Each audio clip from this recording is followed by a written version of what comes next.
and welcome to this week's Devil in the Detail podcast. I'm Rob Parkinson, and I'm here talking all things. So for Devils joining the show this week, as ever, we've got Paul Whiteside. How's your week been, mate? Obviously, school holidays, busy time, busy work as well, I suspect. Yeah, busy for Ellen, mate. I'm working, so she's minding the kids and that. So, yeah. Well, she's working from home and juggling plates and minding the kids. Like, she's sat next to me, so I've got to be careful what I say. She just had a right go up with her. So, yeah, I'm all right, mate. I'm just plodding on, as you do. Yeah, you just stroll in and make the magic happen while she graphs and makes you look good. That's the rumour. All right, then, yeah. If you say so, mate. Also, join us on the show. We got Paul Parkin. How's your week been, mate? Yeah, not too bad, thanks. I've not really been that action-packed since last week, I don't think. Just appointments and that kind of thing, but generally, no, good, fairly good week. Except again for the weather, what's going on? Can anyone work this out?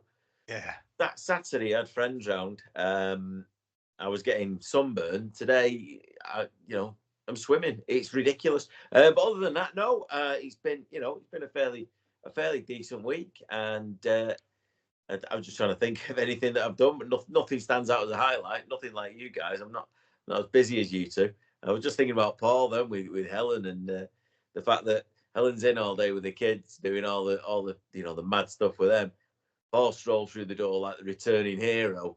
The kids go, "Yay!" Our mum does his nag all day. Yeah, I can imagine that. Yeah, but Paul comes in as the cool dad. Oh, don't worry, I'm home now. Not had him all day. Don't know the nightmare that's been going on. Just been spitting facts there, Paul. Spitting facts. Yeah, Helen's nodding her head here. He's hit the nail on the head there, Sparky.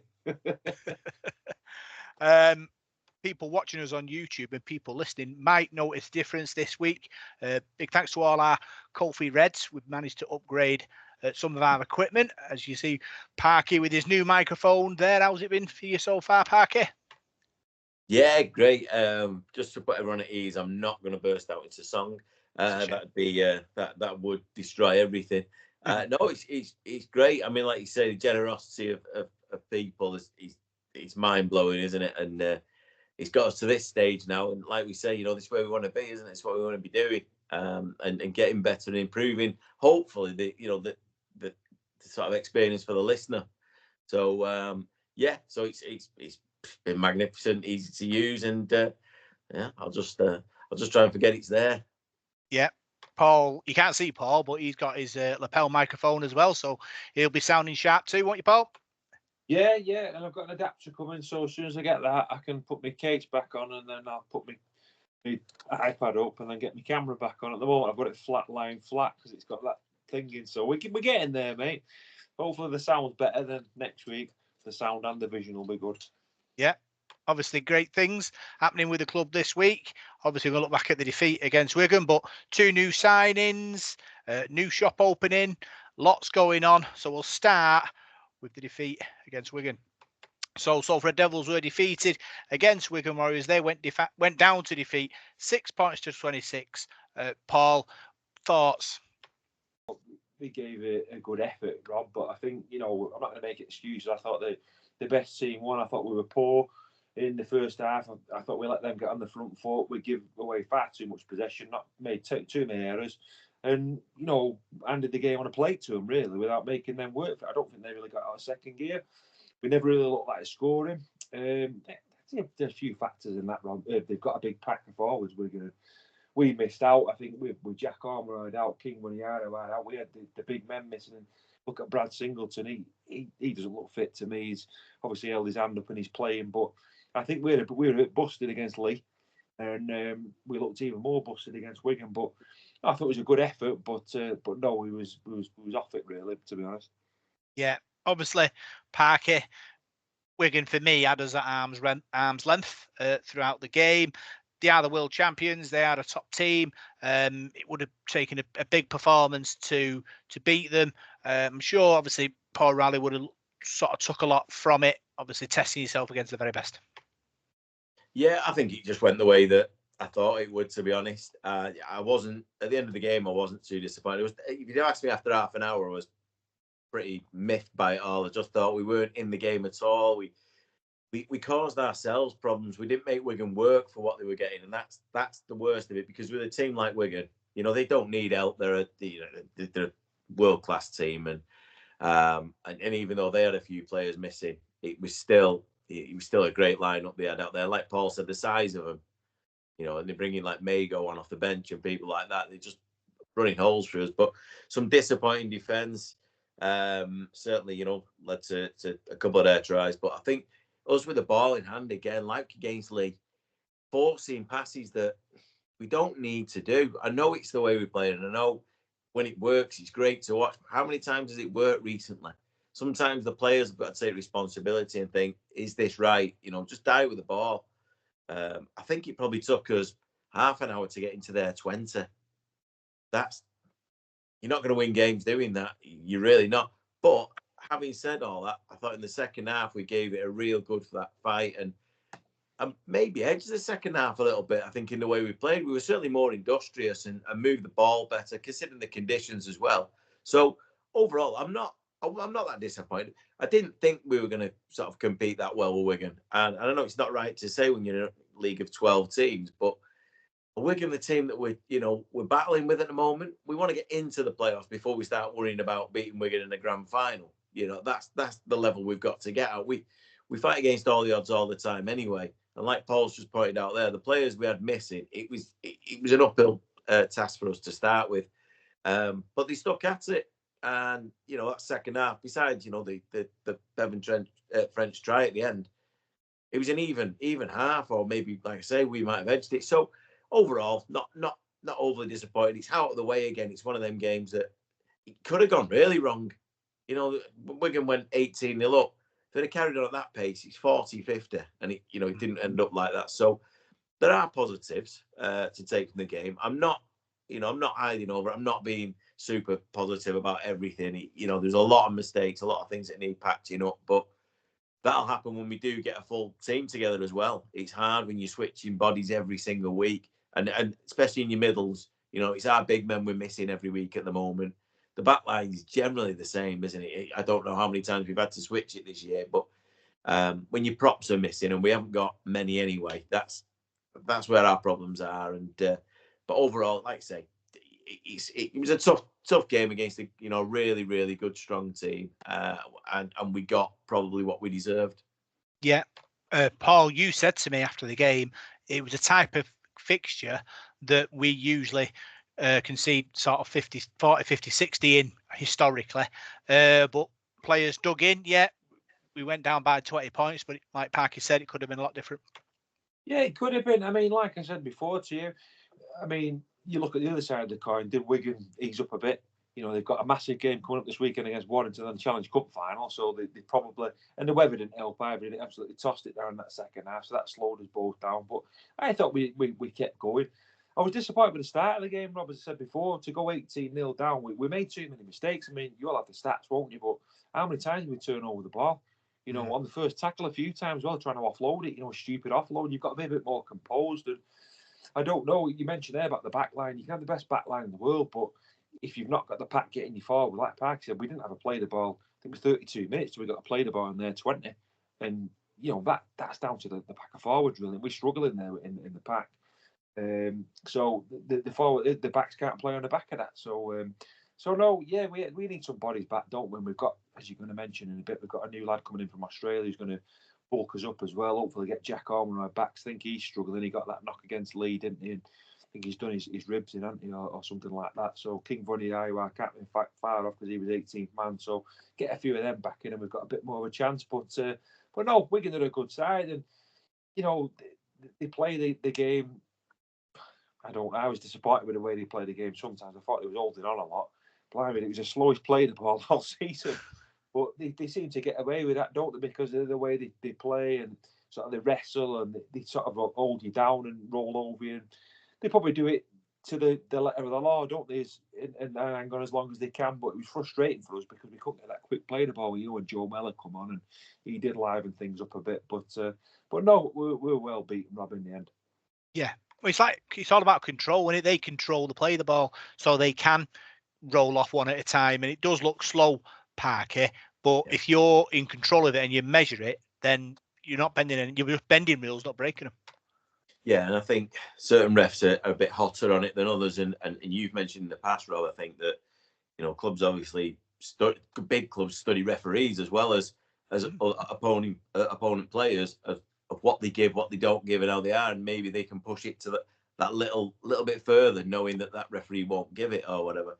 I will say we weren't helped out at times. I mean, I sat in the East Stand in the first half, and besides our fans crying out for them being offside all the time, which they weren't, it's just the referee takes them back further than he has to and walks them forward. That was that was not a problem. But there was certainly incidents, and he wasn't helped by his linesman. The linesman on the side I was on in that first half, the young lad. Don't want to knock him, but he seemed overawed, and I don't know if he's terrified of just it's Wigan. You know what I mean? I don't know if there's something in that psychologically. Players might get it, fans get it. So maybe, I don't know, young linesman might think, oh, that's, I don't want to give that. I don't want to. He didn't help the referee at all. There was an incident at a play the ball where the Wigan player got up to play the ball and pushed the Salford marker. Now, you can't do that. You can't touch him. If it's the other way around, it's a penalty. So you can't do that. And he did it, and nothing happened. And my brother said straight away, he turned around, he said, this is why people don't turn up and watch rugby anymore, because nobody knows what rules we're playing this week. It switches every week. That should be a penalty, and it isn't. So what we're watching, and that there was a lot of little incidents like that. The Wigan get away with, they know how to get away with them, and we get pulled for stuff like that. And that didn't help us. But I'm not blaming the ref for our performance in that first half an hour. That just wasn't good enough. But there are certain incidents that go against us. But yeah, when you're playing Wigan, they are that big that they do take stopping. And as we know, our middle aren't big enough, really. And it just takes it out of you over the whole game. And there was like times where even in our tackle, like one-on-one, we were just dropping off them. Wigan don't do that. That's the difference. And they make more meters and they keep going. And then we have to slowly play the ball down. And then we do get penalised for it. Wigan just know what they're doing. And they like you say, they muscle up and they beat us every time in that area. And we didn't really stand a chance. And fortunately, they did have 2-3 players missing, Wigan in the pack, because the ones who were missing, people like Liam Byrne, who's an absolute wrecking ball, things like that, it could have really got messy. So they brought in that Semba, who was, I thought he was a magnet. Every time I've seen him, he's really impressed me. He's a young lad with a big, big future. And it's just another one that we're going to just rolling through. So we're not at their level. I'm not judging any performance of ours against Wigan. The first game we had, how good we were that night and should have beat them. That we can get to them levels if, maybe if we did get into a playoff. That's when we're looking for it. We need to get into the playoffs first, and we need to fix a few things up, get bodies back on the park, and I think we'll be all right. Yeah. So got to half time, 18-0 down. Ollie Parkinson scored just after half time to make it 18-6. Paul, bit of an arm wrestle at that point. We asked a couple of questions, but obviously Wigan just had enough. Penalty goal to make it 26, and then Bevan French scores at a death to kill the game. Yeah, like you said, I think you nailed it when you said that Wigan had it as at arm's length really throughout the game. I was impressed with him when I watched him the week before against Hull KR in the cup. They just got so much power and size, and even the bench when they bring people on. Like you said there, that December, I think he's only 19 years old. I think his parents are from abroad, but he was born in Wigan, wasn't he? And what an athlete he is for 19. He was absolutely enormous.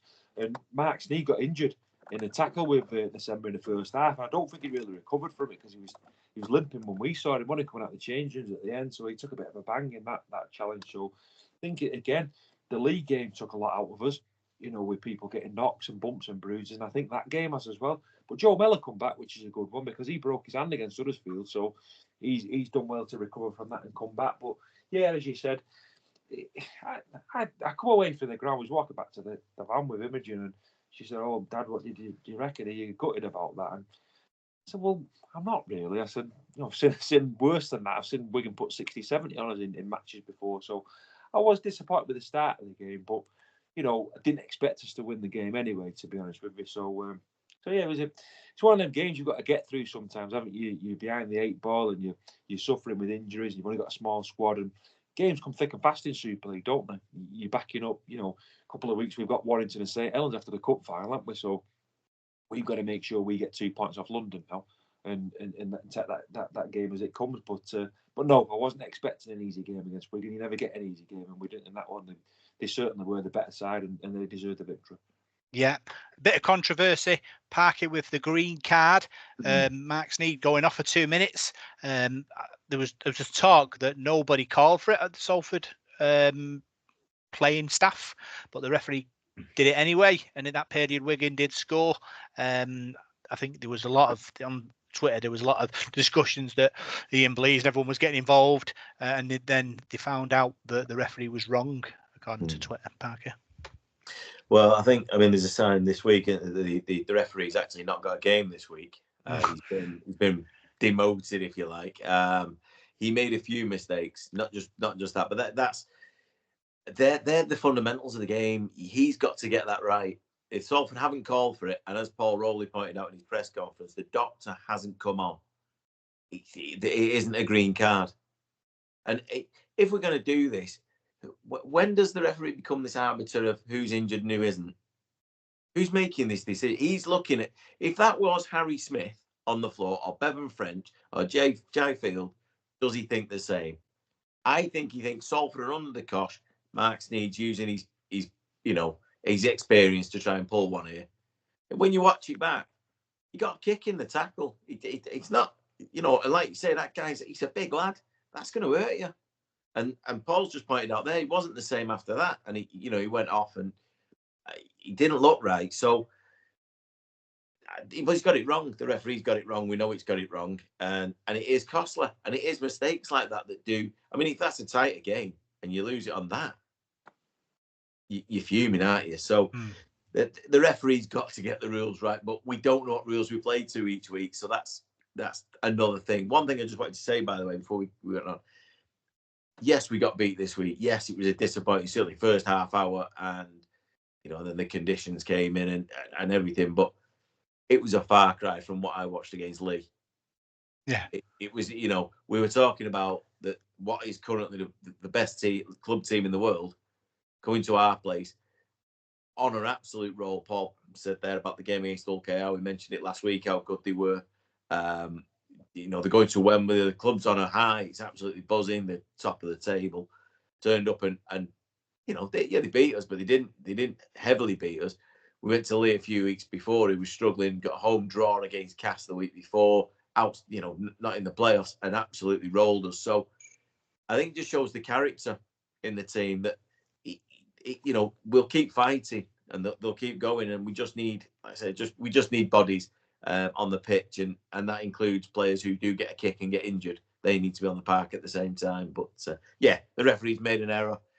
They'll all make them throughout the season. That's quite a glaring one. But maybe the rules are changing that often. The referees are sometimes going, can't remember what to do with this bit. But he's obviously thought Mark Sneed was play acting, and still got it wrong. But anyway, like Paul Rowley said, that wasn't the big thing about the game, but it was an incident that needs picking up on.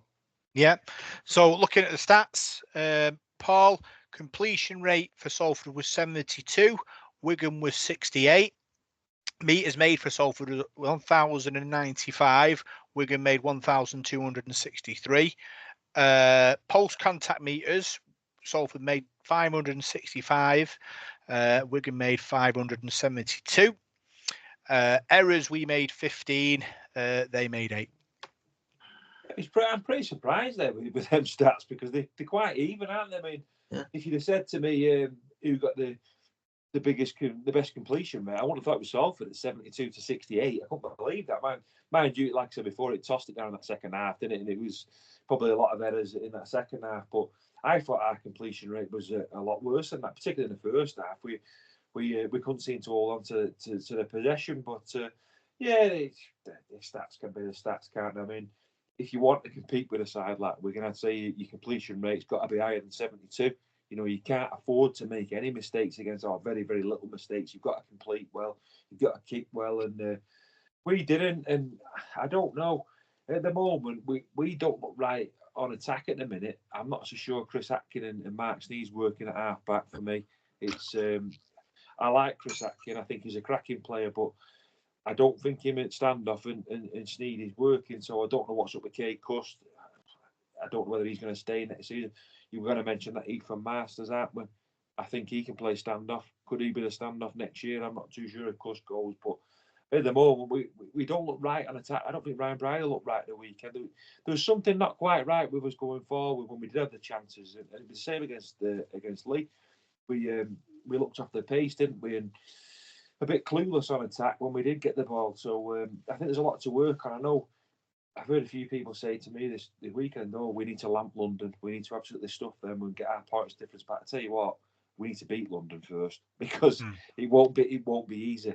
Because you look at the two games we've just played in, you know, and the batterings that we've took, and we don't know what sort of team we're going to have out against London. So let's get the win before we start talking about fantasy scorelines and stuff like that. So yeah, but like to go back to your point, I'm surprised at them stats. And if you look at those stats, we weren't a million miles off. We were quite even with Wigan there, weren't we? But you know, they've got that little bit more quality and that bit more strength in depth. I mean, when they can bring big men off the bench like they've got rotating them, just keeps you going a bit more. Lee were the same. You look at Lee's bench compared to the bench we had. Got big blokes on there, and you're bringing them on and off.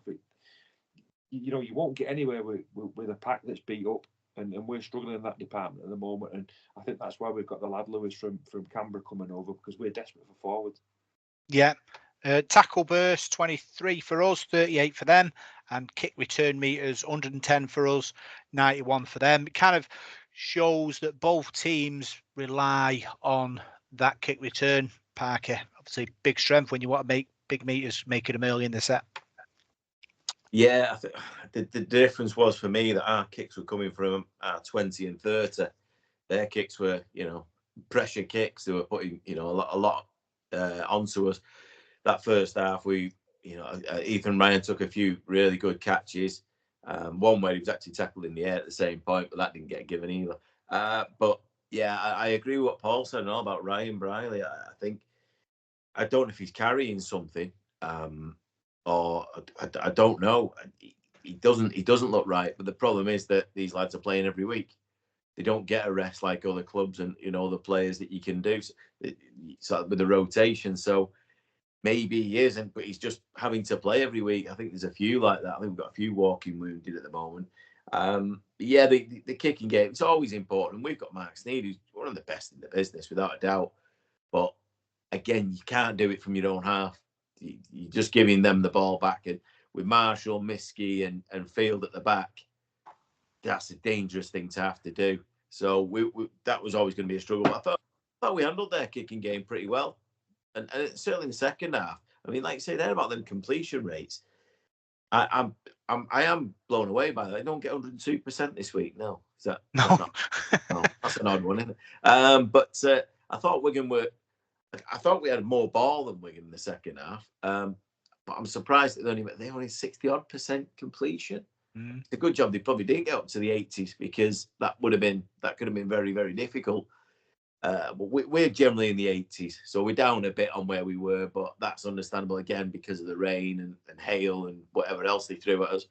So I'm not overly disappointed. Them stats make it look like quite an equal game. And the only one that really stood out, I think, was it the errors. 15-8. Yeah, nearly double what they've done. You've got to hold the ball. You've got to keep hold of it. And that's what makes the completion rate a little bit odd. But yeah, you can't be giving Wigan the ball back. But you can't give anyone in Super League the ball back. They will punish you eventually. But especially with Wigan and same with Warrington and teams like that who've got big packs, they'll just keep rolling on you, and it makes it difficult. But yeah, stats, like you say, can say what you want to make them say. Yeah, no, it's just fairly even, wasn't it? Yeah, it was like you say, Wigan with a better side. You know, we huffed and puffed, but they are world champions for a reason. They can see games out like this. So we live and learn, and we move on to the next fixture. Talking about individual stats, Paul, meter makers, Ethan Ryan, 118, Nenna McDonald, 174, Tim Laffey, 98, Dion Cross 114. So that's our back division. The forwards, Callum Watkins 79, Gil Dudson 66, Joe Mellor 74, and all the rest were 50 and below. So for me, it kind of shows what we're about, as in our forwards, our backs early in the set making big meters. But I still think you need to for your forwards to make meters when they can. Yeah, well, that's why we didn't get out of our own half in the first half, and we didn't get to play the ball till about 32 minutes in sort of their 25, because we were kicking. Like Parky said, we were kicking from in our own 20 because your forwards aren't making the ground, are they? So I don't know. I mean, I'm not going to say such a body's injured and such a body this, that, and the other. But I thought there was players on there that didn't look quite right. They're carrying knocks, and full credit to them. They were holding their hand up because we've not got anybody else to play. But no, you're not going to get anywhere when your forwards aren't making that ground and making those meters. So yeah, like I said before, Funny Yayu and Ormerod, two of your big props, aren't they? And Brad Singleton, I like Brad, but since he's come back from that injury he got at Saints, he's not looked quite right. He's looked a bit off. So I don't know whether he's got a bit of a knock and he's playing with injuries and that. So you don't know. We can surmise all we want, can't we, about that? But no, you've got to be making those meters, and if you're not going to get the opportunities to play off the back of that. Every decent team needs a pack building that platform, don't they? And in the last couple of games, particularly against Lee and Wigan, we've not had that. We've been beat up in the forwards, really. Callum Watkins with 37, Sam Stone with 28, Oliver Pattinson 46, Shane Wright 32, Joe Shorrock's 27, Joe Mellor 36. Parker. Yeah, again, you say about Partington every week. He seems to be top tackler, doesn't he, at the moment? His work rate's incredible. It takes some replacing, and he goes at the end of the year. He's a decent player. There are certain parts of his game he can definitely improve, and get better. He's still young enough to do that. But his defence he puts the work in, and you need players who just put work rate in. Callum Watkins, does that surprise me? No, not at all. Well, just a phenomenon. I watched him on Sunday. His half breaks and he's intelligent of where to run. He's so easy to see. He played really well, Callum. You feel for him most weeks because he puts everything in and comes off. He must be drained every single week. But the tackling wise, we were weak in the first half and okay in the second half up till virtually the end of the game when we let French through. There's a few one-on-ones, but like we said, I think a few players are carrying knocks, and it's very difficult to someone targets a smaller player running a bigger player. He's always tricky. If you're slightly off it, you're going to miss it. But generally, I thought overall, I don't think we defended that badly. Average gains. Paul, Ethan Ryan 9, Nenny McDonald 9, Joe Mellor 9, Matty Foster 7, Gil Dudson 7, Callum Watkins 7, Sam Stone 7. I thought Matty Foster had a good game. Yeah, I spoke to Matty Foster after the game. Nice lad as well, and I'm very, very pleased for him. I thought he'd come on and he looked really enthusiastic. He looks quick. He's got a bit of pace. Because I know he's played in the centres before, hasn't he, as well? And he tackled well. I thought he really got stuck in. So he's a promising one to look out for. And we've just been speaking, haven't we, about injuries and we're low in the middles and that. And this is an opportunity now when you've got a tired squad and people have got knocks and that. This could be his opportunity now to grab this and really make a go for it for the rest of the season. He could get into the side now. So I know he's a back rower, isn't he? And he's got Callum Watkins in front of him and Sam Stone in front of him, two quality operators. But as I said to him in the interview, it's great to be working with Callum Watkins because he's at the back end of his career now, and what you're going to learn off him is invaluable, really. So, just to echo what Parky said about Callum, I thought there was bits of Callum's game on Sunday where he still oozes quality, absolute quality. And if he was in the Wigan team, he'd probably have it easy. He'd be going over tries and he'd have that much more space and have all the quality players around him, wouldn't he? But in the Salford side, I think he's doing a tremendous job for us. But yeah, Ethan Ryan as well. I think he deserves a good mention because it took him a bit of time to settle into the side, but.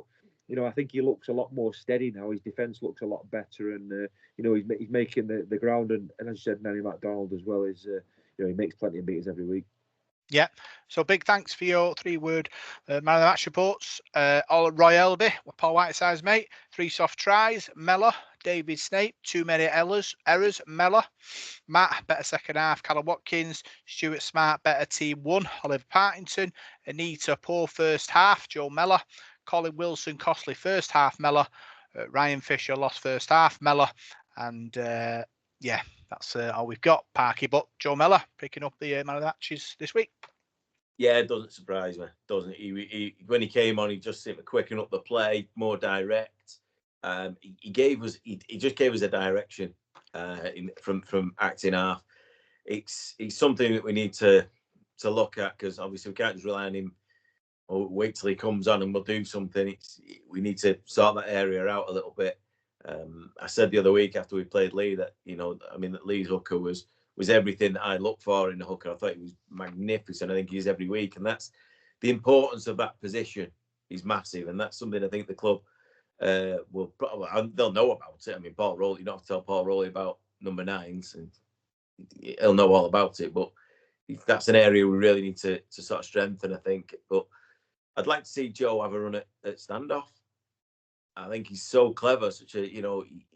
I think moving him. I know it would make it easier for the rest of the team, but maybe putting Chris Atkin back to that sort of second hooker, if you like, would work a little bit better at the moment. I just think Joe's a little bit wasted there, and at the moment with our standoff problem, I think he could be the answer for now until we can get somebody in, maybe like say Masters next year or whoever. But no, rightly the man of the match. Him and Cal were superb, 2 sort of shining lights in a gritty effort.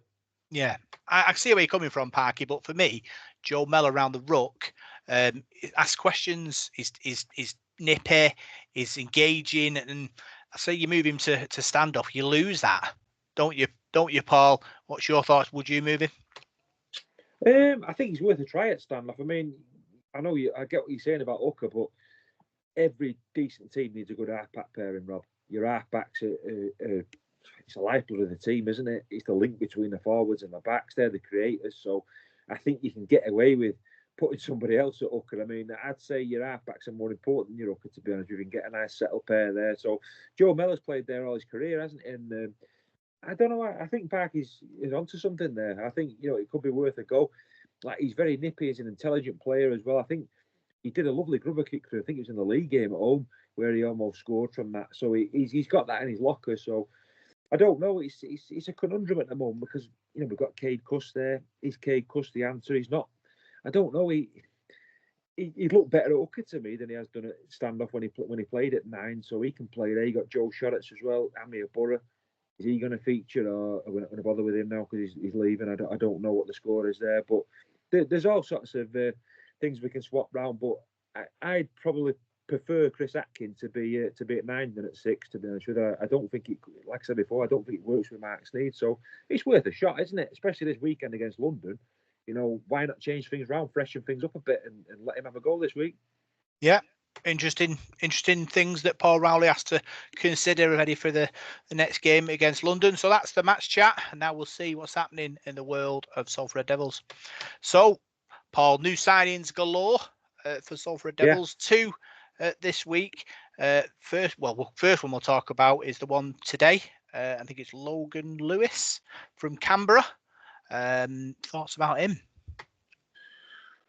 Thoughts about him? I don't know a lot about him, to be honest, Rob. I know he's been at Canberra. He's been playing over in Australia. He doesn't look a massive lad, to be honest with you, but I think he's going to come over with a lot of enthusiasm.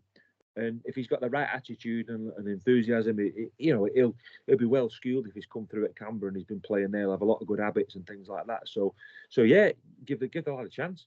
We had David Noffalu, who came over and didn't offer as much, really, did he? So I'm hoping this lad is coming over for the right reasons and gets involved and enjoys himself and gets into the team.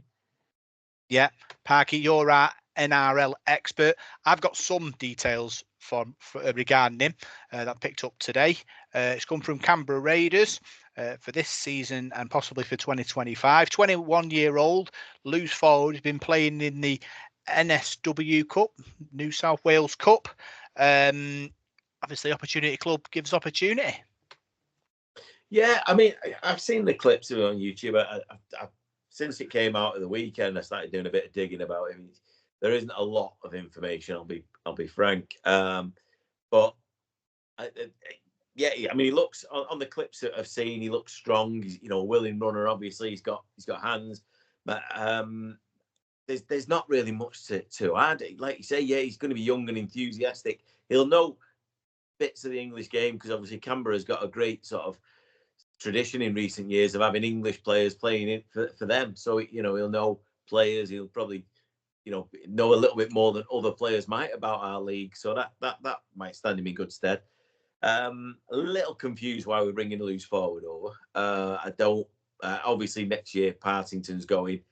I thought Shorrocks would be there. So is he going to be a sort of backup if he does stay a backup? It's a long way to bring a young kid from Australia if it doesn't work. I find it a little bit baffling. We need recruits. Don't get me wrong. We need bodies. We need lots of bodies. But another back rower. Not sure it was quite what we were looking for. I thought we were looking at props. I think that's been the key for the last 6 months, 8 months, 12 months. Anyway, but I can't, I can't say anything about him until we see him play. Hopefully he'll get, a few run out. But by the time he gets here and he's fit and ready to fit in, we're talking back end of the season, aren't we? Or, potentially heading to playoffs. Not the right time to be blooding young lads, is it? So, strange one. But I wish him all the best. He looks like, he looks okay. He looks like he's got a bit of size about him, and obviously more cover for injuries. As we've had that many that we need players.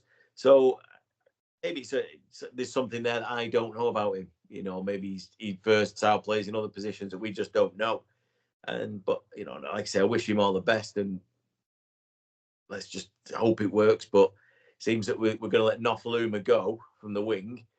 Not replace a winger to bring in what we thought was going to, hopefully go to a front rower, and we brought in a loose forward. So I'm sure the club have got reasons. I'm sure there's some method behind the madness, but we'll see. Like I say, he might turn out to be an absolute world beater. We might have our new sort of Jeff Selby on our hands. When Jeff came over, nobody knew who he was. We certainly knew who he was when he went home. So yeah, fingers crossed. Could be the next David Gower. Exactly the same. Comes in, nobody knows him, departs at the end of the season like a cult hero. Could be similar to that. Well, if he went on to have a career like David Gower, he'll do okay. That's a fair assessment, I suppose. We brought Gower over and no one knew who he was, and he did okay, didn't he? When we signed him, we were all thinking we haven't got a cricket club. But he was really good, wasn't he, David Gower? He didn't get much chance for us, but when he went back to Australia, he made a big career out of it. So, yeah, you never know.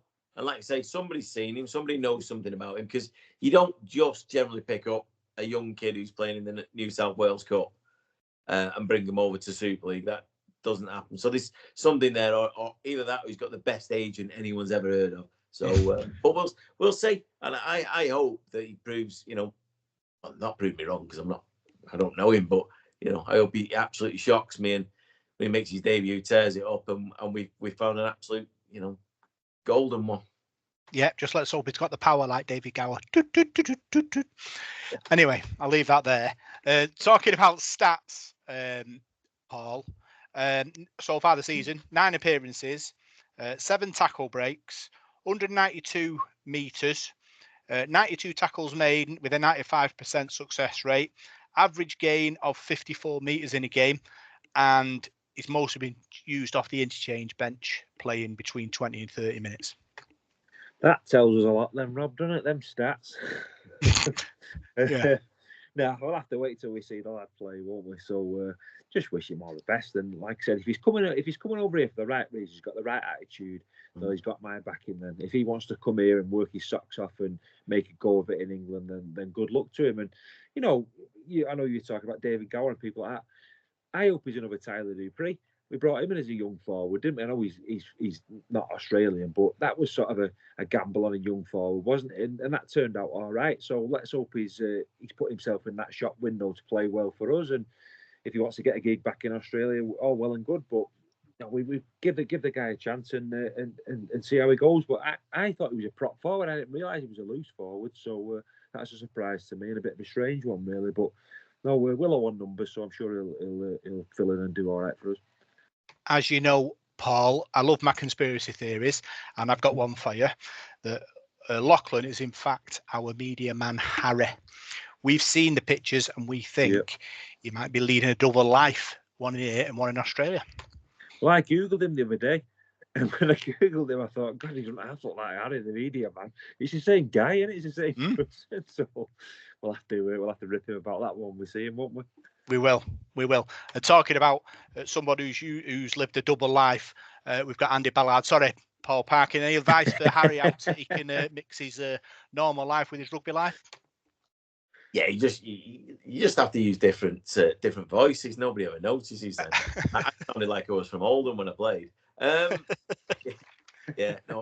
me, it looks like John Flanagan, who played right back for Liverpool. I think he's at Rangers now. As soon as I saw it, I thought, wow, what's he doing? But yeah, no, I know we're joking, but fingers crossed and all the best of luck to him, and let's get him over here and get him working. Yeah. So good luck, Harry. Hopefully you'll do well. Next signing, Easton Masters. Paul, 3-year deal from Huddersfield. Centre standoff, like you said, seems to be playing well. Good signing for us. Yeah, well, I always thought he was one of Huddersfield's better players, to be honest with you. A big signing for them. He's in his first year, I think, this season with Huddersfield. He was a decent player in the NRL at Gold Coast, and he's at West for a while as well. Good goal kicker at West, if I remember rightly. So played for New Zealand. He's played for Cook Islands as well. So he's an experienced player and a useful player as well. And he's a big signing for us there. And that versatility there, he can play centre or stand-up, I think, as well. So I was surprised when we signed him. It's like, why have Huddersfield let him go? I mean, Luke Yates has left Huddersfield as well, hasn't he? So, they've lost two of their better players there for me. But, a good signing that. And I mean, I've heard a few people say, well, we've got Laffey, we've got Nenny MacDonald, and, you're going to have to offload one of them. Well, maybe not. Maybe Nenny MacDonald will go on a wing because he can play on a wing anyway. So, yeah, I think it's a good sign. I think he's a quality player. Yeah. Obviously, Parker, 27 years old, 86 appearances in the NRL, been playing for Huddersfield this season. I think last season as well, 34 appearances, 8 tries. Like Paul said, Laffey, McDonald's and Masters, both, really good players. Obviously, Tim Laffey, is he 33 now? Off contract, I think, possibly looking to re-sign him, but having Masters there is a little less pressure on the club to get a deal done if it can't get done. Yeah, I think it's a great signing. I really do. I think he's an excellent player. We've discussed in the past. Well, certainly me and my brother and a few others have sat around chatting about centres, and obviously we've said we've got the best centre partnership in the league in Laffey, McDonald. There may be better individual players. I'm not sure. There may be, but as a partnership, as a duo, no, I don't think there are. But Masters was always in the conversation as being one of those that, would be up there with them. Now we've got all three. I know there's been lots of reports about Tim Laffey perhaps leaving or whatever. If he does, we've got an immediate replacement who's very much like Tim, plays a lot like Tim. He's got that strength that, he bounces out of tackles. He makes life difficult for defenders. But if we do keep hold of Tim Laffey and Nenny MacDonald, it's a great problem to have if you do want to, if we brought in a different standoff and he didn't play there. That's competition. But like Paul said, you could put McDonald on the wing because he's obviously played there a lot. That's a big, strong sort of back line. But I think it's a great signing. I really do. I think the reports said he could go stand up, but I don't know how they know what's going on in Paul Rowleys' mind because I don't think anybody else does. And that's a good way, by the way. I'm not having a go. He keeps his cards very close to his chest. So I think people are just kind of guessing that if Laffey does stay, that he will go stand off. Well, great. I think it'd be a great signing no matter where he plays. Delighted with it. I'm very surprised because obviously I know Lee are on the lookout because they've lost Hardacre. Hull FC are trying to sign absolutely everybody. St. Helens will be looking for a centre. So we've got in there. We've obviously had to pay decent money because he's not going to come for nothing. If he's been at Huddersfield, he'll be on top dollar, you would have thought. So great work by the club to get him like that so quick to move. even if there is a threat that one of our centres might go, we're well covered. And that's something we can relax for next year. So yeah, great work that. Yeah, exciting times. Another thing that's made the news this week, Paul, is that Salford were granted Elite Academy status. Fantastic news for the club. Well done for everyone involved. Getting us there. It's important, I think, for the club's future that we have it. We talk about us being a community club, but now we have a complete pathway from 8-year-old to first team player, and it allows kids to dream.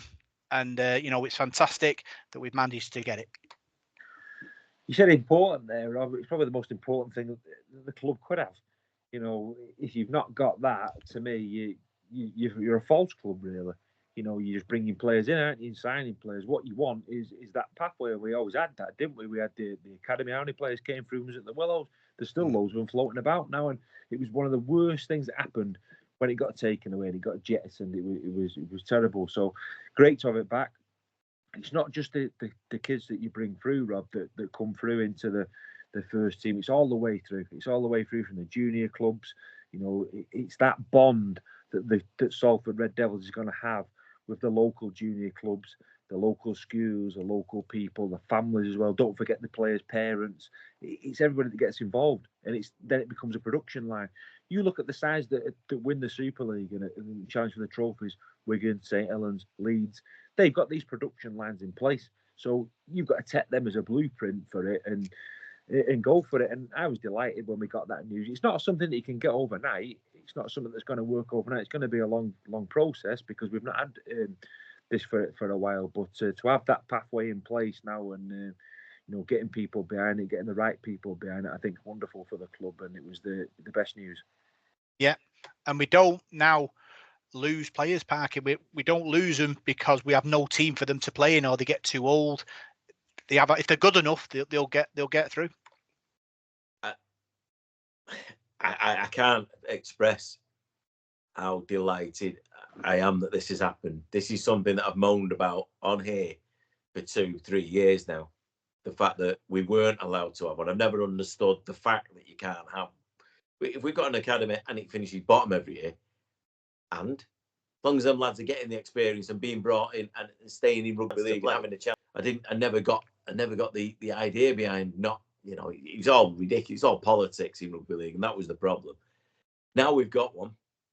We can. I know of lads that have gone from Langworthy and Foley and teams like that, and now on Warrington's and Wigan's books, St Helens, that we've missed out on. That's our next generation. They're the next Callum Watkins, the Ryan Briley's. That's where these lads are coming from. It's back now. We've got a chance. And I said a few weeks ago, I've not seen the amateur scene in Salford look so healthy as it does right now. We've got a lot of teams playing, a lot of young kids, but all the way through.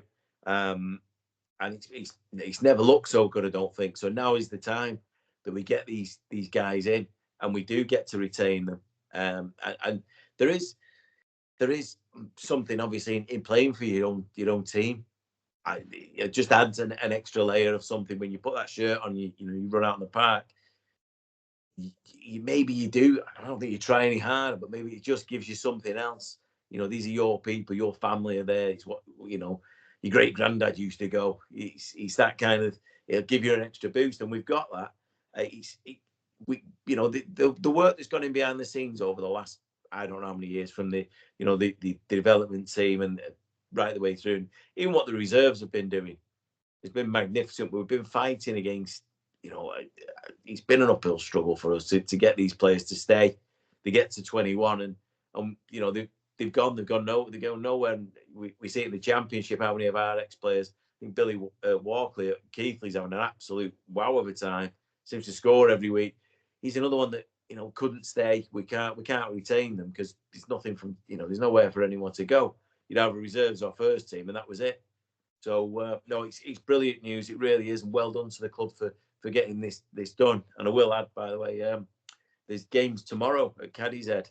I don't know if you've got it on your agenda, but I only know because my nephew's playing for Salford against Oldham tomorrow. So he's part of this, hopefully future pathway. So it made me really happy at the thought that 2 or 3 years time, if he carries on and he develops, he might be in that academy. He might be, representing, and that's something I think you'd have to, you'd have to watch me very closely if you ever did that, because I think I'd have a breakdown.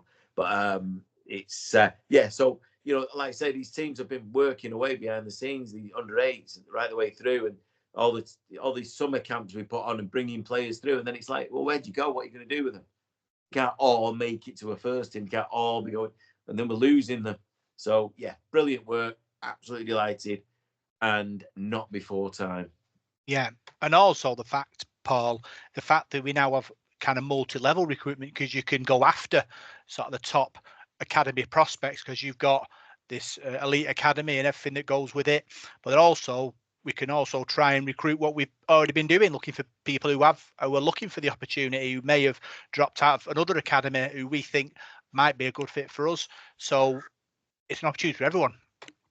Well, that's what I mean. Yeah, you look at the likes of Lee, who've got a really good, strong set up there in the town of Lee. Wigan's the same, Saintland's the same. But you've only got to look a bit further afield. You've got Rochdale, you've got Oldham. A lot of players come from Oldham. Oldham's first, their sort of first team, or the Roughheads, if you like, are League One side now, aren't they? So, those sort of players might be more destined to come to Salford. You could get some of them down. So at least you've got somewhere now to offer people. So there's an awful lot of talent around here, isn't there? So we've just got to keep our eyes open now. And yeah, we've got our local players from the city of Salford, but there's plenty of other players out there as well, and other local people we get through our system. You look at Niall Evans.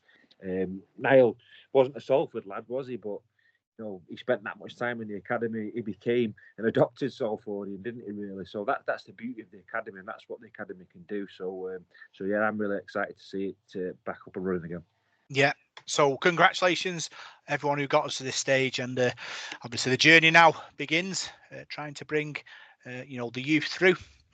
Next bit of news, another good story, Parker, is the shop in the Lowry outlet is now open. It's near Marks and Spencer's on the corner. I went on Tuesday, very impressed with it. Got speaking to Millie, who's the lady behind the counter. She was superb. You said last week it's about the person in the shop, their energy, their vibes, and she was outstanding. Showed me all the gear that they had available. Wasn't too pushy. Yeah, fantastic stuff. I think what again, something we were crying out for. We needed a club shop. We've got one. The things are getting delivered. No matter what people think of anybody at the club, there's a lot of people who doubt what certain people and that kind of thing. These things are happening. And that shop, I've only seen photos of it. I may go down on Friday when it's when they have this open day sort of thing. But it looks excellent. It looks really good, really professional, and it's got stock. I mean, I don't remember a Salford shop ever having stock.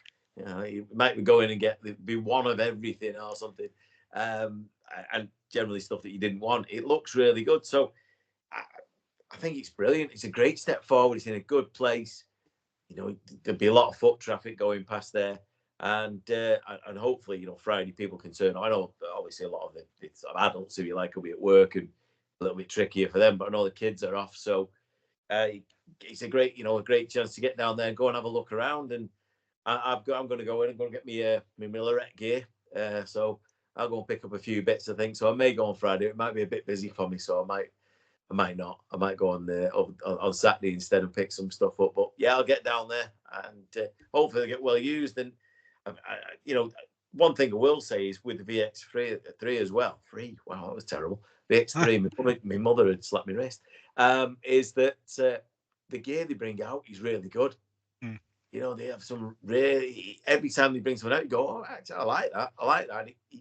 I mean, it's not good because it empties your wallet, but it's what the club need. I don't know what the deal is. I don't know what we get from it. I don't know what the contract signed is, but it's another step forward, and it looks really, really good. And I'm delighted. And like I said to you about the person who works there, that's the key concept.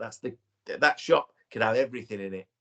But if it's not welcome, if the person there isn't knowledgeable, doesn't know what they're talking about, doesn't have any passion for the job they're doing, you're not interested. You walk away. Like I say, I worked in retail, and I work with people who've just gone in there just to do the job. They're not really interested, and customers will ask them questions. You see the customers sort of walking away more confused than they were when they walked in. So, yeah, that's good to hear. And I look forward to meeting her and hopefully, singing high praise when I've been in. Yeah. So, like I say, shirts, polo shirts, hats, Hawaiian shirts, which Billy said were flying out. Was interesting, like a ready black effort. It looked quite good, really. It's been doing a decent turnover as well. You could see an empty rack of hangers sort of behind the till, so people have been in buying, which is great. Obviously, it's only been open. I think it opens properly on Friday, but it's been open this week. Asked for a couple of things. They don't do number printing at the moment. I know people have been asking that on Facebook and Twitter. That might be something to think about in the future. As they don't do tickets as well, so that might be something to think about in the future. And really, they're missing some trinkly bits like key rings and little bits that you want to go into. Well, that'll be £3. I'll buy that rather than having to spend 15 quid on that. But it's only early doors. I'm sure the club and VX3 are still doing the dance, aren't they, about what's going on with the shop, Paul. So exciting times, and I'm sure it'll grow and grow.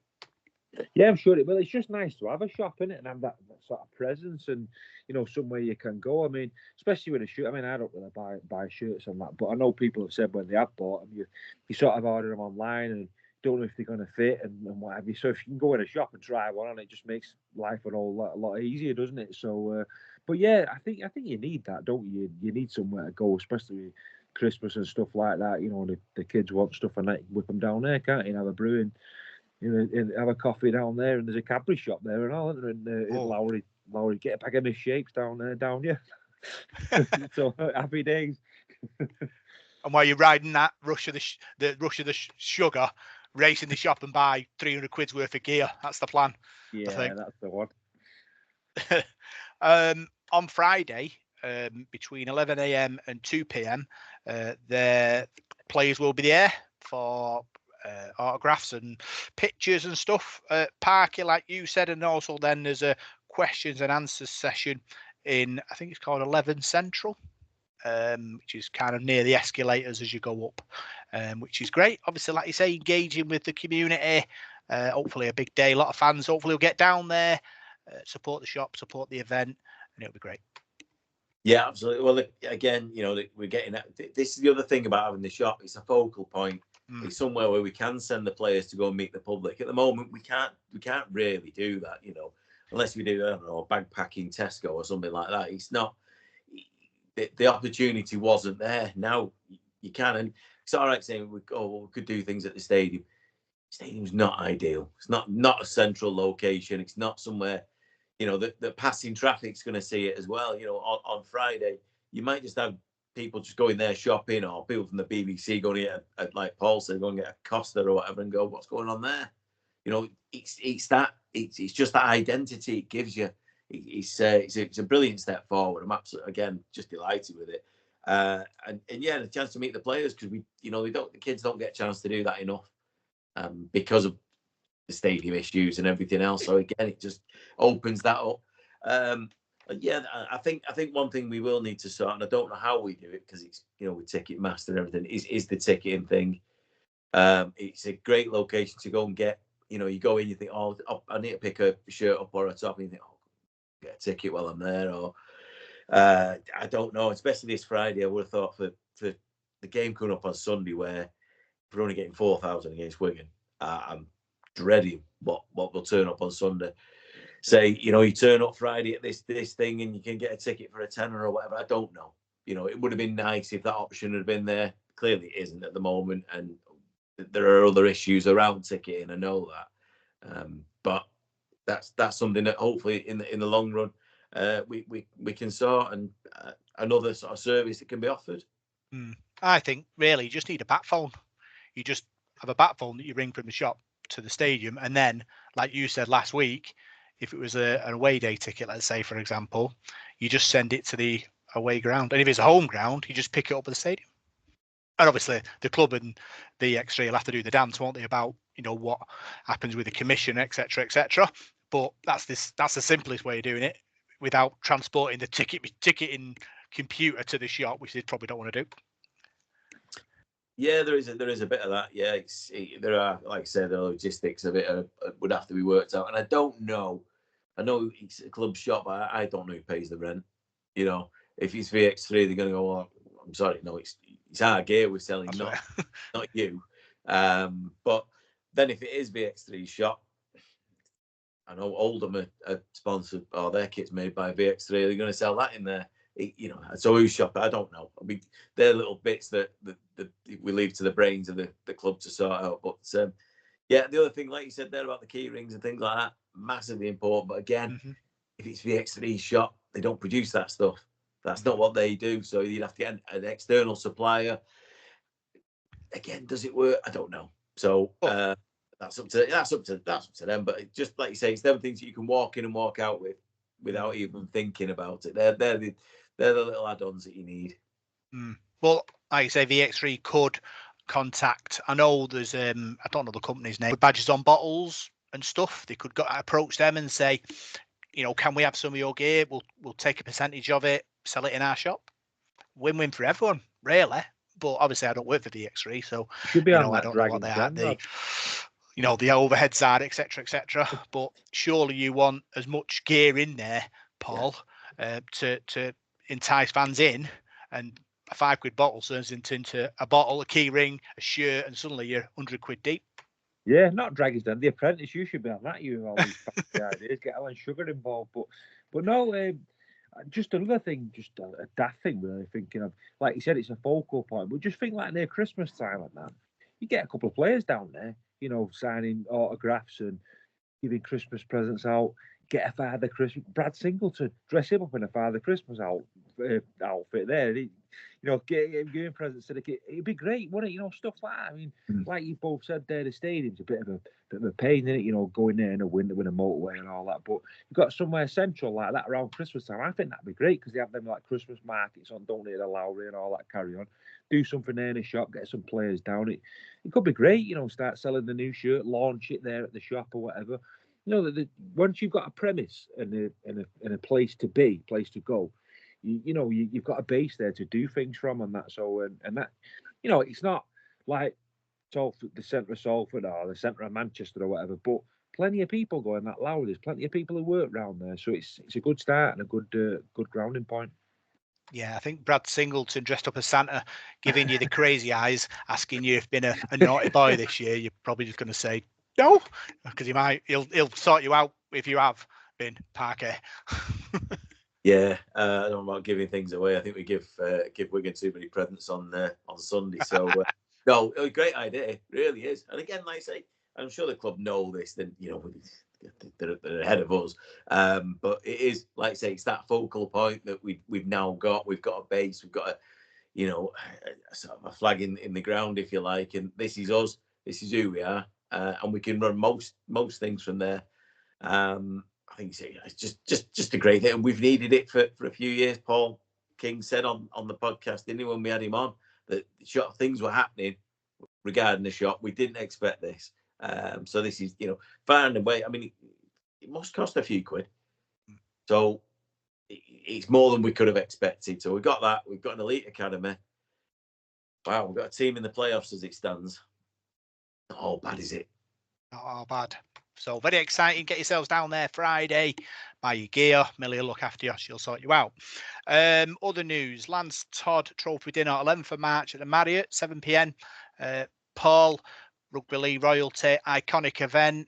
If you opportunity to get there, get there. Yeah, we've said it before, haven't we? It is an iconic event. You'll see legends of rugby league and legends of the Challenge Cup and players who've won it before and that. And it's a good night. It really is a good night. I think I've been to two. Really enjoyed them, and I don't think I'm going to go again now until Salford player wins it. But it might be a long time to wait. But no, it's a very enjoyable night, and yeah, it's a good place to have it. All the Marriott's a nice hotel. Yeah. So it's £80 for one ticket, £775 for a table, £900 for the Todd table parking, which is beer, wine, sparkling water. So obviously, if you've got a business or something, you want to treat your employees, opportunity. Yeah, I need to mention as well the Sports Trust are running a raffle, £5 a ticket for two tickets for the Lance Todd. So it's worth, 170, 180 quid or whatever the prize for a fiver. If you want to get involved, either go to their table, which is it's at the outside the stadium, and I think it's in the fan zone on Sunday against London, or do contact Alan Bradshaw. Now I don't have his number to hand, but I'm sure if you contact us, we can sort that out, put it on Twitter or wherever you want it. But yeah, Alan came and asked me that last week. So don't contact Shirley. No, don't do that because she will rip my head off. It's Alan Bradshaw and the guys at the supporters table on Sunday. Like I say, £5, a chance of winning Lance Todd. It's a brilliant night. It really is. Always good fun. I've been to God knows how many now, and I went last year. I was lucky enough to go last year, and it was again brilliant. And last year, I don't know if I mentioned last week, it was great because Derek Beaumont turned up with Lachlan Lamb and Adrian Lamb, and he brought the trophy with him. You don't often get to see it, and it's a beautiful sight, isn't it? Let's be honest, probably the most handsome trophy in sport for me. So yeah, a little bit more on, and you meet these ex-players. You listen to some of them, and you get to have a drink with them or whatever. Great night. So yeah, for a fiver, if you've not already thought about it, maybe this is the chance of going to your first one if you can go and win that. Yeah, you probably contact them on Facebook. The X handle is at Salford RLFC _ST. So I'll probably contact them there to get what you need. If obviously regarding the Lance Todd Trophy dinner, if you want a ticket or more information, contact john.blackburn@salfordcc.ac.uk. and he will sort that out for you. Another celebration this week, Paul, is one of our development academy, Sean Murray, was selected for the Ireland under-19s. The halfback has had a impressive season and now selected for his country. Pinnacle, isn't it, of your career, getting picked for your country, and that, especially at a young age like that. So he's done tremendously well there, and that just rewards all his hard work, doesn't it? Representing Salford as well. So massive congratulations and good luck there playing for Ireland. Yeah, Parky, we talk about the elite academy. Players like Sean are now in the system and will have that opportunity to hopefully step up and continue his development, and then who knows, this under-19s cap might turn into a full one. Yeah, and I think now you'll see his future as well, because there'll be people there watching, there'll be scouts, there'll be looking out for good talent, and now he knows he can stay at our club because there's a place for him to progress and keep going forward. So it's great for him. I'm delighted for the lad. It's like Paul just said there, playing for your country. I mean, can you imagine the pride he'll get out of that, and his family and everything else, and everyone that he represents. But also for us as a club, it's another. Salford don't produce anyone. Well, I think you'll find we do. We've just not had the chance. So yeah, delighted for him. Hope he does really well. Hope he enjoys the occasion, and the whole thing about being in camp and everything else. It must be great, especially at that age. Everything's new, isn't it? And it'd be a great event for him. So yeah, great for him, great for the club, and I wish him all the best. Yeah, talking about development, the Salford Swinton girls rugby is back. Girls from year 1 to year 6 training 4th of June, 6 till 7 p.m. at Cadizhead. Paul, obviously, we talk about our ladies, and obviously they inspire the next generation. So the Swinton Salford girls group are the people they inspire. Yeah, of course they are. Yeah, definitely, and long may that continue as well. Doing a great job there, and the more people that get involved in this great sport, the better, particularly for Salford as well. So yeah, good news that, and good luck. Yeah, and we talk about the pathway, parking, things like this, kind of is a feeder into that. Yeah, and we mentioned last week, didn't we, about the trials that the ladies team were having and the need for more players.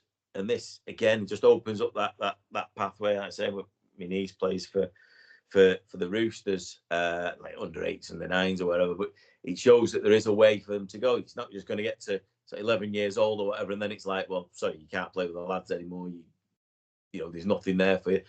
They're looking at getting it all together, and hopefully, again, that's another thing we want. You know, like was it Gabby a couple of years ago? Yeah, making being a Salford girl playing for Salford. We want that. That's exactly what we want, and so to give them, like you say, that pathway there to show them the way, and hopefully it can only work out well for our ladies team in the future. Yeah, they're doing open trials. I think is it today or yesterday and Thursday? Yeah. So we'll see what comes of that. I know in the shop they've got an 8-foot Tascoran, so I think we could sort of bring the 8-foot Tascoran might make a difference. You know, if we can wheel her in. She's a bit one dimensional, but 8 foot tall, you're going to be able to do something with that. Yeah, she's 8 foot. Get her in the men's team. we need a bit of bulk up front. That'll do. Yeah. Yeah, I've seen the picture. It looks really good. Yeah. Really professional. And again, I know we'll mention it a bit, but there's a double header this weekend as well. So, we need to get the ladies sort of highlighted and get them, on a level that we get the support there and get behind them. Yeah. Final bit of news, Paul, is back at the South Stand. There was a bit of artwork painted. We Are Salford, multicoloured, looked a bit trippy, but yeah, impressive. Yeah, I saw that. Yeah, it's not Salford Rugby League colours, is it? But no, very bright. And I think the good thing is it says Salford on it, Rob. Someone else plays at that stadium, don't they? But I like to say it's our stadium and our city, and it's got our name on it. So yeah, I was very impressed with that. I think it's from Loaves and Fishes, Parker. They obviously did it. It's different, isn't it? Obviously, we need stuff like that to add a bit of colour and add a bit of pizzazz. Yeah, I've noticed. I didn't get a close look, but I had a look as I walked past on Sunday, and it's got sort of landmarks of Salford on it as well, painted into it. If you take a close look, I think it's in the cathedral and things like that on there. So that I think is excellent. I know it's not gone down well with our partners, should we say, who we share the stadium with. They were too happy about it, but I'm not sure what they expect when the stadium's located in Salford. If you don't like it. Anyway, I'm sure Swinton wouldn't mind moving in. It's it's great. It's good. We've said for years it doesn't feel like ours. I've been one of the worst for it, saying it's just the stadium. It doesn't feel like Salford. There's nothing there that says this is Salford except one badge outside. It's so slowly, hopefully, as the council get hold of it, we can make it feel like home, and this is one step towards that. I think it looked really good. Question is, Paul, what would you want next on the arty around the stadium? Obviously, like you say, we do share the stadium with Sales Sharks. So if I'm going to say I want a picture of David Watkins, a big mural of him on a wall, you're going to have to accept a Jason Robinson stood next to him. Yeah, I don't know about that. But no, I'd like to see. Tell you what would be good though, like a statue outside, wouldn't it?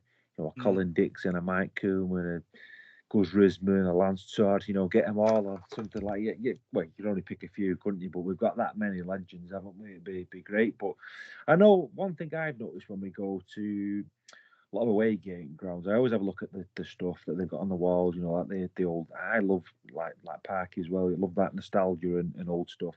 St Helens have it a lot. In the concourse, they have sort of pen picks of old players, from like the 60s, 70s, 80s, or whenever.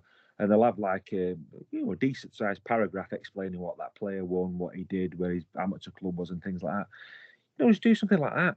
Have some of these, get some of these players in the concourse if we could do. I think that'd be brilliant. That when you're having your brew at your pint at half time, you can read about some of the greats, like I said, Tex Evans, Peter Williams, people from the 70s, anybody who's played for our great club, because we've had some wonderful players, wonderful memories, and I think that'd be great just to jazz it up a bit more. I don't know how much control we got on that with Sale being there. But if it was our stadium, the things you could do, it would be absolutely outstanding, wouldn't it? But because I've noticed that Hull KR had been there as well. The stuff they've got, like old team pictures. The actual photographs you used to take years ago when we were kids, and you used to get a poster of it, didn't you, when they were on the pitch, and you had like a row at the back, then someone knelt down at the front with a ball, them sort of things. And I'd love to see loads of them about, from every year, and I'm into stuff like that. But I don't know how it works with Sale being there, but that'd be something I'd be doing.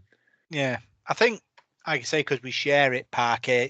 If you're going to have a picture of Salford, you're going to have to have a picture of Sale somewhere, or statue of Salford. You're going to have to have a statue of Sale. They do have players: Matt Cudjoe, Charlie Hodgson, Jason Robinson. There is players, obviously more modern day players than our legends of David Watkins and Colin Dixon. I think the idea of having a kind of neutral like that we are Salford might be good, to keep everyone happy and not scowling at each other behind everyone's back. Well, I think the key is that if you pay for it yourself, you get what you want. You know what I mean? I think I don't think we should be relying on anybody else doing it for anybody. So if we commissioned a statue to be made, for sale one, then go and buy one. I don't see a problem in that. It depends how long they're going to be there, whether they're going to bother staying or not. I don't know. But yeah, I mean, for me, I'd love to see the statue of sort of Lomas, Risman, Watkins outside the stadium. I think it's be brilliant, but they cost a lot of money, and it's not something that the club have got spare cash to be doing. But again, the pictures thing and things like that, they're easy to do.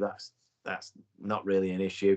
I will say the one at St. Helens, I've learned a few things from them. I know that Paul Lachlan, the centre from the 80s, was born on the day that England won the World Cup in '66. I only found that out when I was there this year. So it's just things like that. But I think, like I said last week, Rob, about making icons of rugby league players, something that we don't do. You stop a man in the street and ask him to name a rugby league player, he'd probably go back to saying Ellery Hanley, and that was 30 years ago. We don't do it. We don't build them up enough. And this is another side of that, where you don't celebrate players. If someone comes to our ground who's a new fan, you might want to find out the history and everything. Well, it should be there in the ground. We should be able to see it. And that for me would be a step forward. Even if you only did it in the south stand, or or whatever, we've got to do something.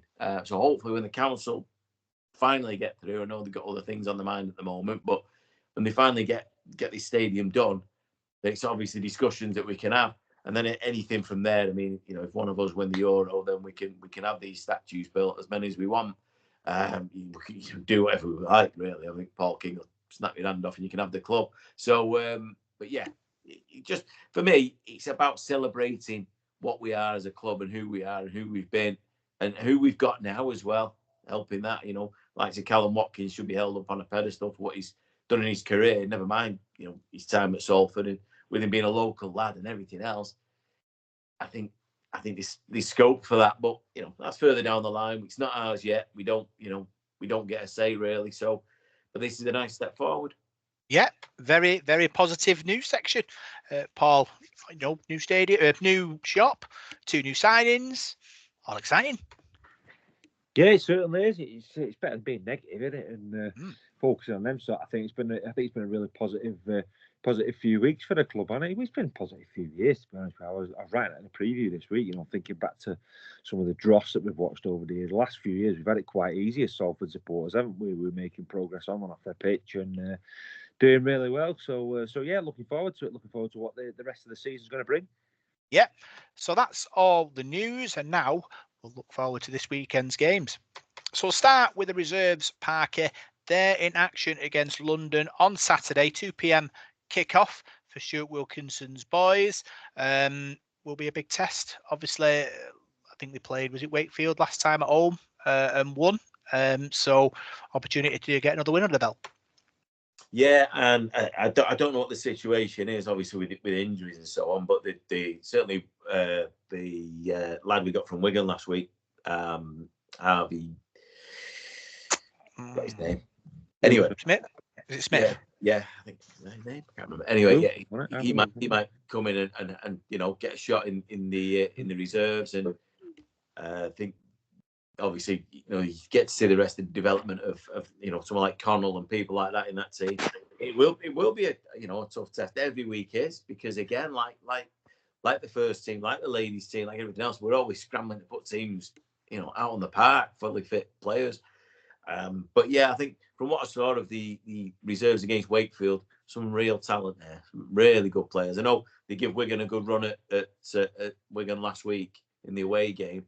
So yeah, fingers crossed. But London's a good development area, isn't it? They bring you through a lot of players in recent years, a lot of athletes to pick from in London. Let's be honest. We're talking, I don't know, 8-10 million people to have a shot at. I know football, obviously, massive and everything else down there, but they can pick up players who maybe haven't made the grade in whatever else other sport they want. They're a bit privileged in that way, so it'll be a tough test. They do bring athletes through, so but fingers crossed we get another win, and it's just another building block for our players and more chance for the guys to get some game time. Yeah, Harvey Wilson, Paul, is the new signing. Hopefully, like you say, Parky said, he'll get an opportunity. Yeah, certainly. He comes with, I think, comes from good stock, doesn't he? From Oldham, I think he's is he Oldham Sands or Waterhead, I think, isn't he? So yeah. He was up there, wasn't he? So there's been some good players come through there over the years, and he's come through a system at Wigan as well. So yeah, if we can get him in the reserves now and get him up to speed, and that's what that reserves is all about. Getting players ready to come into the first team and progress. So yeah, I've heard a lot of good things about him. How Barry Backdoom was talking about him on Twitter actually. So he's old and bad, isn't he? So he could be promising. Could be a really good promising player. So yeah, I'm looking forward to seeing him play. Yeah, ladies are in action on Sunday.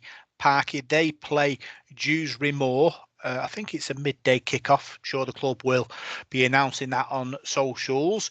Dewsbury are second in the league at the moment. Played 7, won 4, lost 2, drew 1. We're in the chasing pack with Sheffield and Hull KR. We do have games in hand over Dewsbury.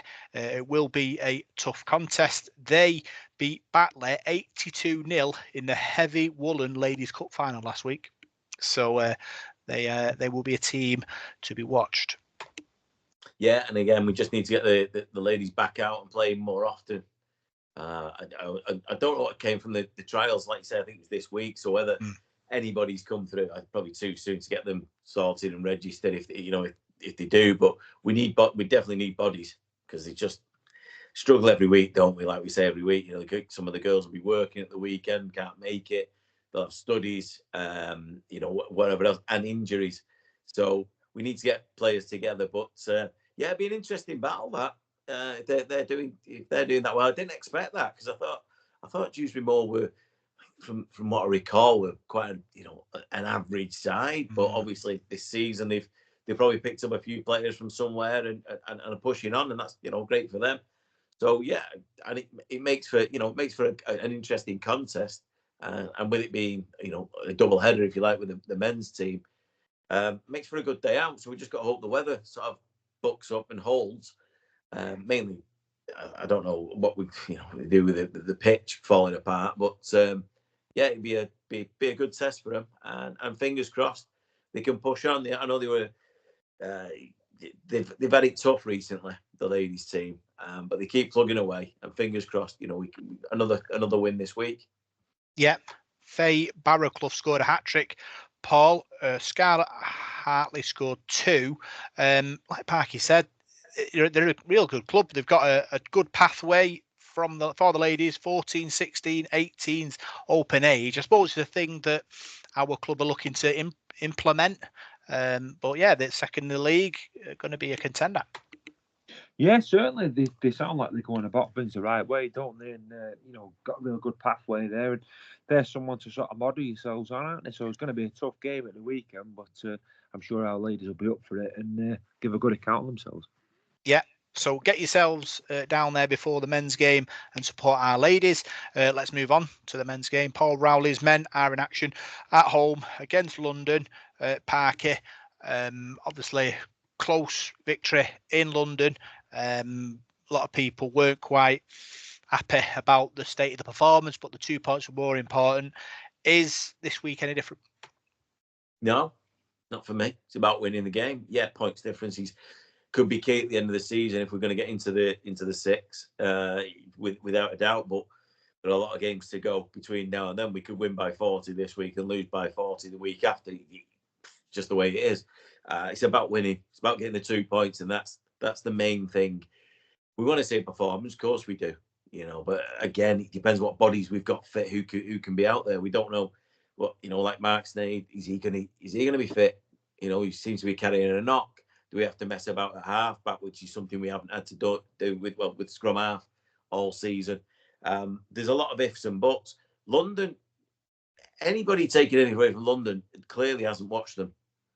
There's some talent in there, some really good players that I'd certainly be looking at for next year. But if they, obviously it looks like they're probably not going to get the license, who are worth another crack at Super League and won't be on huge money.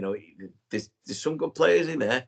They've developed well, and as the season's gone on, they've got better. I think Mike Eccles, has sort of strengthened them in will and character, because even from the first game, they had a bit of flair.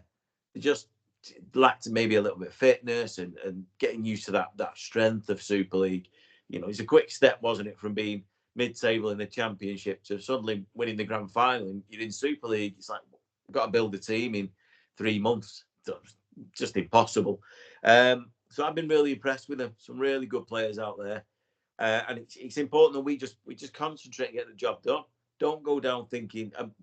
Don't go into the game thinking, oh, it's just London. They can't. They've won one. And it'll be easy. It never is, and they can make it very, very awkward for us. So hopefully, get a few fit bodies on the park, and if things do click, yes, we can be devastating. We know that, but it's not happened for a while. So for me, it's just about getting the win. And once we're comfortable, if we do get comfortable in the game, then maybe try a few things, but just get the points and get off the park. London are still bottom, below Hull FC. Castleford have created a little bit of the gap between them two. Paul, they do have some good players. Hugo Tyson, Lee Kershaw, Ollie Leyland, Will Lovell impressed me this season. So a side not to be underestimated. Yeah, that's right. I know people have said about scoring points, but we found points hard to come by this season with them. I think we got 26 against Cass, 32 against Leeds, the most we've got. But other than that, we've, especially in the last few weeks, we've not scored many points at all, really, haven't we? So we found it difficult down there in London. Like you said, I've got some dangerous players. I was very impressed with that Ollie Leyland when we played him down there. I thought he was a real good organiser in the halves. Hakan Maludi as well has been about. He knows the script. Will Lovell, I think, has played for him for about a decade now, hasn't it? And Walker, the fullback that they've got as well, was at Wakefield, wasn't he? He's a decent fullback. So I think with London, what they'll do is they'll come and promote the ball, won't they? They'll try and throw the ball around. They've got nothing to lose, really, have they? Like Parky said, they don't look like they're going to get a licence. So if I was Mike Eccles, I'd be saying to him, let's just go out there, let's just let the ball do the work and just see what we can do. So they could be a dangerous team. And like we said, we don't really know what team we're going to put out, do we? So. And as I've just mentioned, we're not scoring loads of points, so it could be a bit of a banana skin for us. So let's just go and get the job done. If you look at the league table at the moment, we're in front of Leeds with 4 points in front of Huddersfield. Let's keep that gap. Let's keep in front of them. And if we do that, we've got a really good chance of making this playoffs, because there is a bit of a gap developing. I know Lee have come up with a bit of a wet sail recently, haven't they? They've come on a bit of a run. They've drawn 1 and won 2, so they're still only on 9 points though. But you can see them winning matches. They're playing well, but as long as we can keep that gap and keep in front of those teams, then we've got every chance of getting, 5th or 6th position. That's the name of the game. You've got to keep winning. If you want to stay in the playoffs, you keep winning. That's the name. And then obviously games against London, who are below us in the table, should be home win. And that's the mentality. We shouldn't be worried about us not turning up, or are we going to be able to field a team that's going to be able to dispose of London? If we want to be a playoff team, you beat London at home. For me, that's as simple as that, really. Prediction time, Parker. I know much your indecision regarding the Nando's every week. Will it be a Nando's week for you? Yeah, I've not thought about it. Yeah, it is. I'm going for a home win, which is usually a bad sign. But I think we'll have too much. I really do. I think we've got players there that are game winners. But my concern is, like Paul's just said there, we've not been scoring points. We don't score many tries, which is unusual, considering the kind of team that we've been we're reputed to be this, this carefree, throw the ball about kind of team, and yet we scored 2 or 3 tries in a week. It's not, we're not where we were last year, but it could click. It could happen. I think our forwards, if they get on top, our backline could devastate. But I think it'll be a struggle. I really do. I think it'll be an arm wrestle for a lot of the game, probably 60 minutes, a bit like down in London. And then, unfortunately, when we played down there, King got sent off, and with 12 men, it was always going to be a little bit more awkward. We still went on and won the game, and I thought comfortably, really, when you looked at it, stats-wise and everything else, we had all the ball. We just didn't score enough. I think it'll be a bit like that again. However, I think the margin will be bigger. I'm going to go with Salford 28. 28. London 6. 28-6. Park is in for the chicken this week. Good to see. Good to hear. Paul, thoughts? Salford 30, London 10. 30-10. So to keep it all interesting, I'm going to go 34-12. So we're all in the mix. Yeah. It's a bit, and really a conservative one from me, because normally I'm going 50-60 in the situation, Parker. Calm down. Well, I think you had us beating Wigan by about 30 last week, so this is conservative. Are you okay? You feeling? Yeah. No, look, I think it could be. I mean, at the end of the day, if we do click, somebody could get a good hiding this season, and it could be London. I kind of hope it isn't, in a way. I hope it's somebody a bit more deserving of a good kicking than London. But if it happens, it happens. The points difference is going to be key. But the one thing I'm sure Paul Rowleys will be saying, just do what we do every week. He'll go through the same thing in training. There'll be no, it's no special plan. It's win the game and unless just get it done. We've got a tough game the week after, haven't we? I think is it the week after we got Warrington, or is it the week after that? Do we get a week off? 2 weeks. Challenge Cup finals next week. That's right. So the week after we play Warrington after the Cup. So so it could go either way. Friday night as well after the Challenge Cup. That could be we could be going there. All guns blazing to beat a Warrington side. It's been on the pop all week. And that's what we can only hope. Oh, they've come off a stinging defeat and they're aching and bodies are sore and whatever else. But that's looking forward. But there's no point even thinking about beating Warrington and Saints after that or whoever else. If you don't dispose of London, so it's just getting a win. Paul Rowleys will tell you that. And if you speak to him in a press conference, I don't know if he'll do it. Probably in here again or whatever. But he'll just say it's about winning. Just get the 2 points. Stay where we are, like you say, on the table. Or try and even climb a little bit higher, depending on other results. And that's all you can do. Win your home games, beat the teams that you probably should beat.